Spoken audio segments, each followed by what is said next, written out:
For the BBC, there's a whole lot at stake. 350 million viewers, 170 countries. Top Gear is a big earner, and it's as much about its stars as it is the cars. More sensible than ever. But this time has Jeremy Clarkson gone too far? Eeny, meeny, miny, moe.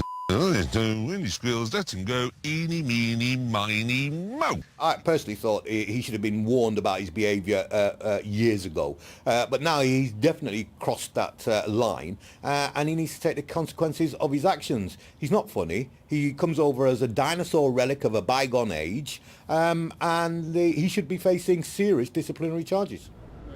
The BBC says it's left Mr. Clarkson in no doubt about how serious this is. And he clearly knows it, saying he never intended to mumble the N-word. I was mortified by this, horrified. It is a word I loathe, and I did everything in my power to make sure that that version did not appear in the programme that was transmitted. But the list of his on-air lapses keeps on growing. There have been insults for everyone over the years, from lorry drivers to disabled people. And in the past, the BBC has apologised to the Mexican ambassador and even the Prime Minister at the time, Gordon Brown. But this latest crisis must surely take the top spot.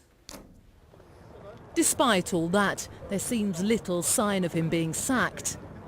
The BBC will be loath to lose him. After all, he's made a huge amount of money for the BBC out of the worldwide syndication of Top Gear, so it's well a lot of money for himself. But how often can he have a car crash into a racially sensitive area? Jeremy Clarkson is a man who's known for speaking his mind. But while the BBC might be willing to let it go, this time will the public? Emma Birchley, Sky News. A couple of years ago, I recorded an item for Top Gear in which I quoted the rhyme "Eeny, meeny, miny, moe." Now, of course, I was well aware that in the best-known version of this rhyme there is a racist expression that I was extremely keen to avoid. The full rushes show that I did 3 takes. In 2, I mumbled where the offensive word would normally occur, and in the 3rd, I replaced it altogether with the word teacher. Now, when I viewed this footage several weeks later, I realised that in one of the mumbled versions, if you listen very carefully with the sound turned right up, it did appear that I'd actually used the word I was trying to obscure.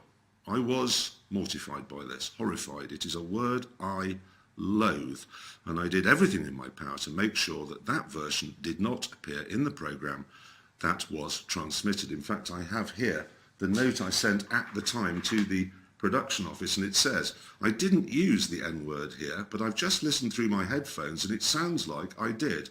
Is there another take that we could use? Please be assured I did everything in my power to not use that word, and that I'm sitting here begging your forgiveness for the fact that obviously my efforts weren't quite good enough.